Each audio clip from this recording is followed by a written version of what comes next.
Hey everyone, Spite here. I wanted to make a video on a topic that I see being discussed frequently in our community, and that is the balance of your economy.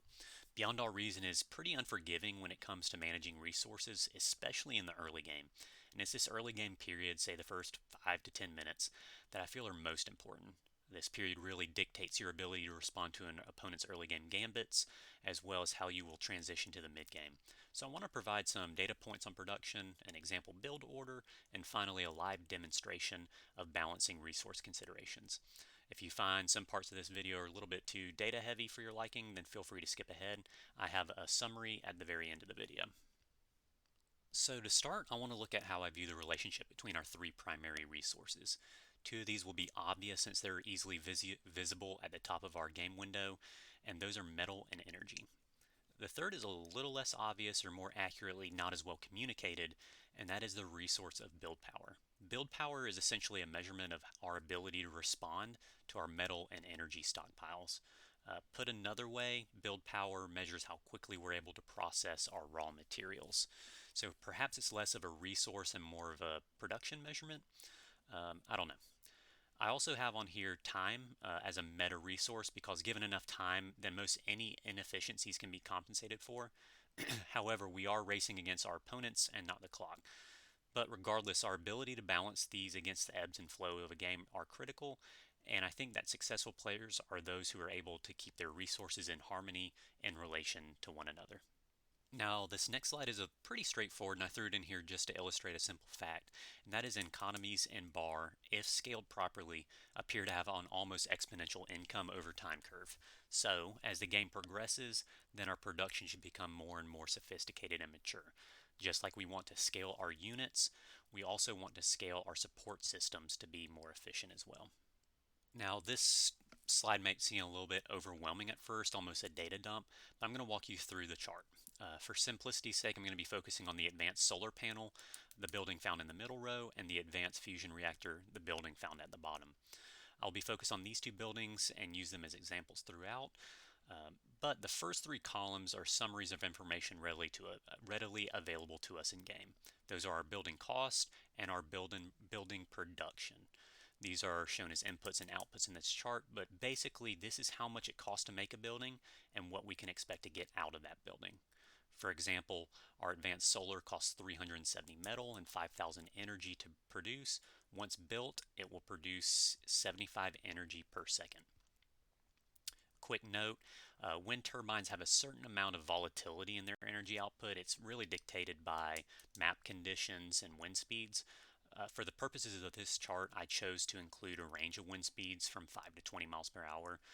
In actuality, in game, it's going to be a little bit more stable, somewhere maybe around 10 to 12. But just kind of keep this in mind as we walk through this.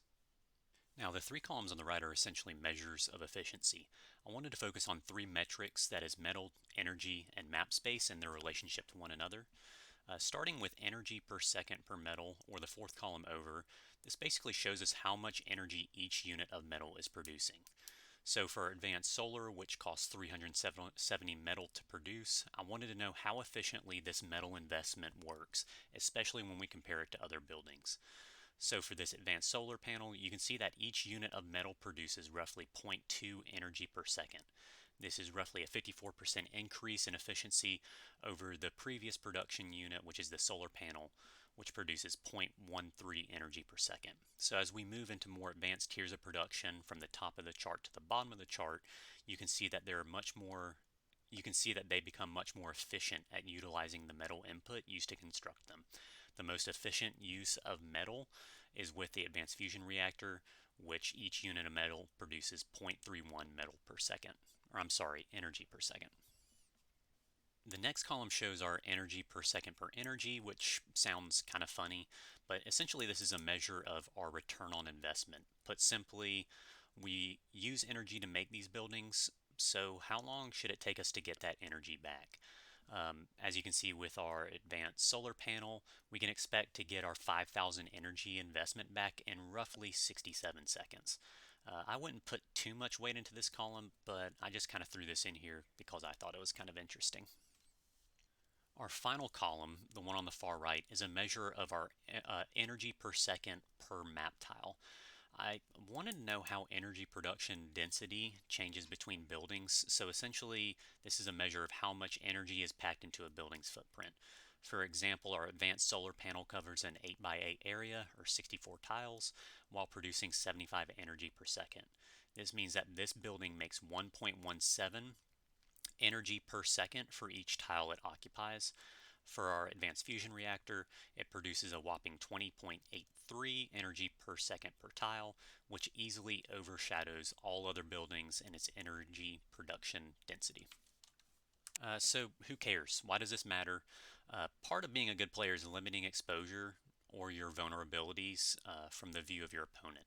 Less targets for the bad guys to shoot, the better. So when we scale from production from one tier to the next, it's important for us to see that we're not only increasing our production efficiency, but also our spatial efficiency. Maybe I could have put space as another meta resource along with time. Not really sure. Next slide covers the same primary metrics, but for energy converters. I don't want to dwell on the numbers here since they're a little bit funky, but basically advanced converters are much better because they manage space more efficiently. For example, it takes 10 converters to equal one advanced converter. Like a lot of production facilities, these are really explosive and hazardous to units and buildings, so if we can do more with less, then we should try to. On this same slide, I wanted to call it a useful widget that I think everyone should have turned on, and that is the converter usage widget.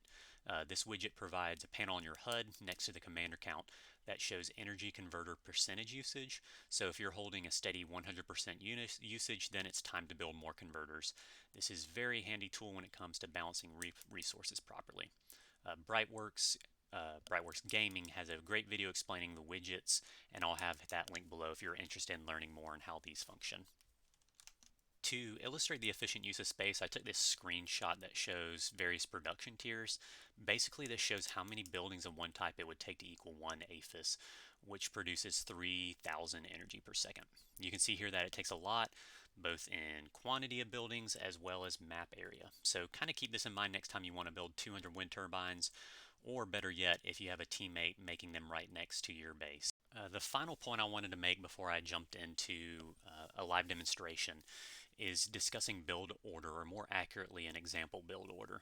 I'd imagine that I would get some flack for this, but my caveat is that every game is its own adventure and there's no script for gameplay. That being said, there are some new members to our community that need a place to start. This is that starting place. Is it the most optimized? Of course not. This is just a simple shopping list for players to get their feet wet. Now, I really want to emphasize here that it's important to test this in a private lobby. I myself have close to 150 games in bar, and I still practice all kind of strategies on my own and on my own time. 8v8s are not the place to test theory crafting, so please be considerate to other people. I can't tell you how many times I see a new player start on a T2 production lab 3 minutes into the game in a frontline position, and the front line gets destroyed, and we end up losing by the 10th minute. Extremely frustrating. Alright, so let's jump into our live in-game demonstration. And before we even press the ready button, start the game, we want to look up here at this win panel. It says 0 at the top, 16 at the bottom. This is your win range. So win can range anywhere from 0 to 16, but it does show when you hover over an average wind speed of 11.9. So I know before I even start the match that I'm going to be going wind. So that's just like a key little helpful hint, I guess. And I might make a whole video on kind of early game considerations, positioning, early game strategies, and that kind of thing. So please let me know if that's something that you're interested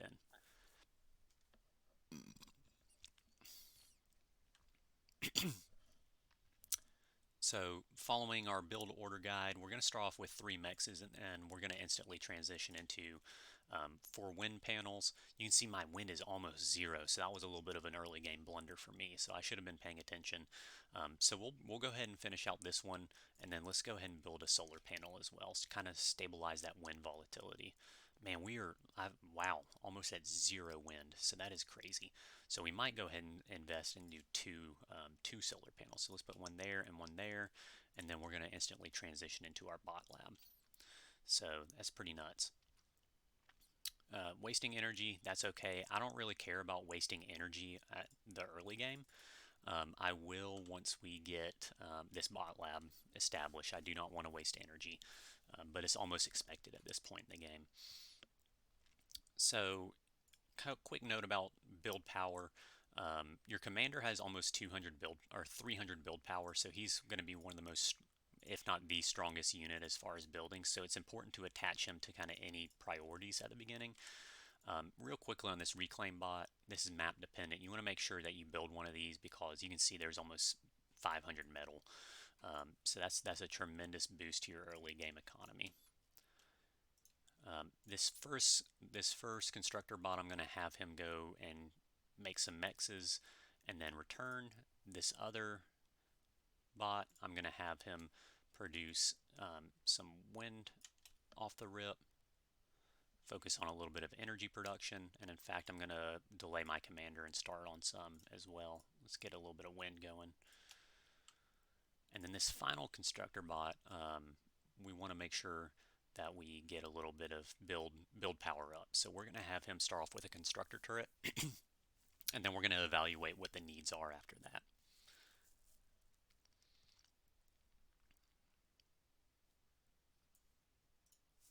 I'm going to go ahead and have this resbot return whenever he's done. So that's important whenever you're balancing your APMs, your actions per minute in the early game. It's important to make sure that any kind of production bot or production unit is queued up for something so it doesn't ever go dormant. So we're going to wasting a little bit of energy. I want to go ahead and produce a converter real quick, and then I'm going to finish up this constructor turret. So you can see we're operating at 100% energy conversion usage, drops down to 0 just because the wind dropped down a little bit. So let's go ahead and start with a little bit more wind production. Have him focus on that. Boom, we're at 100% again. Let's go ahead and get another converter up. And the real transition from tier 1 to tier 2, there's a lot of opinions about it. There's a lot of different methods that you can use to kind of get to that tier 2 early. You can self-destruct your commander. You can do a lot of different things. But just for example purposes, I'm going to go through this as just kind of really basic from the start. So I like to say once you reach 20 metal per second consistently and around 400 energy per second, then you're ready to transition into that tier 2 economy. All right, so going to build another constructor turret. Let's get, once this guy's done, let's get him to help that guy out. Finish that first. And let's build another constructor turret as well. I can see that we're kind of metal or maybe resource heavy right now, so let's get another some more build power up here as well. And I might even go to a third one as well. Yeah, let's do that. I'm gonna have a third one, and as soon as this one's done, let's go ahead and build you, and then we'll get you on some more wind turbines. Let's get you on some wind turbines as well. We'll save you for later.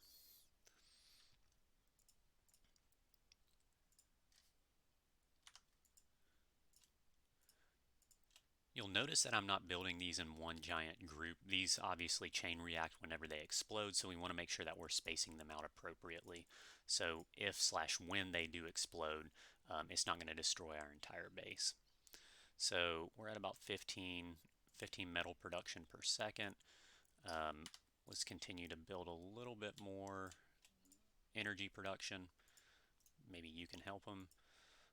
Starting to get really close to that 20, so let's go ahead and queue you up for a tier 2 bot lab. When you're done, you'll help him, and I'll get this reclaim bot into position so that we can start reclaiming our obsolete production facility in favor of our tier 2 production facility. All right. So we've got this going. I'm going to go ahead and queue this one up so we can start breaking down that tier 1 bot lab. It contains about 650 metal in it, so it's a really valuable source for early in-game metal. So we want to make sure that we have that going. And we also want to make sure that we're continuing to scale our economy within reason. Obviously, we're overflowing metal right now, so let's go ahead and finish this off. and then we'll finish that off real quick. Just make sure we're not missing out on any wasted production capacity here. We're so close. Okay, so we're going to go ahead and queue up our advanced construction bot, and then we'll get these two in position to help out as well. So, in case wind goes back up.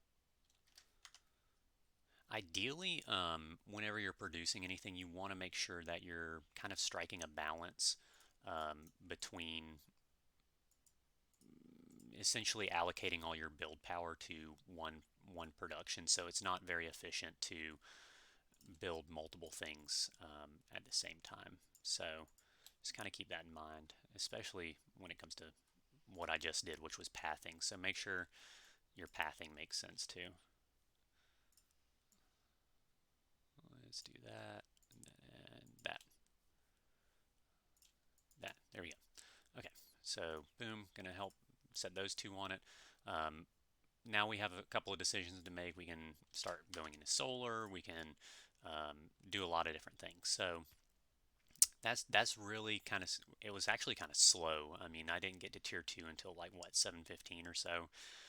In maybe an optimized way, you could probably get around 5 minutes and 30 seconds if you're using those different kind of strategies. So just kind of keep that in mind, that there's more efficient ways to do this, but that's generally the considerations that you want to have when you're scaling your economy, is essentially striking the balance between building your energy up, making sure you have the converters to match that energy, as well as making sure you have an appropriate amount of build power as well. So just a quick little guide, kind of illustrating this. So if y'all have any questions, then please let me know. I might make some other videos in the same vein. So please let me know in the comments below if my math is off, or is there anything I can do to improve. But otherwise, I'll see you out on the battlefield. Thanks. Bye.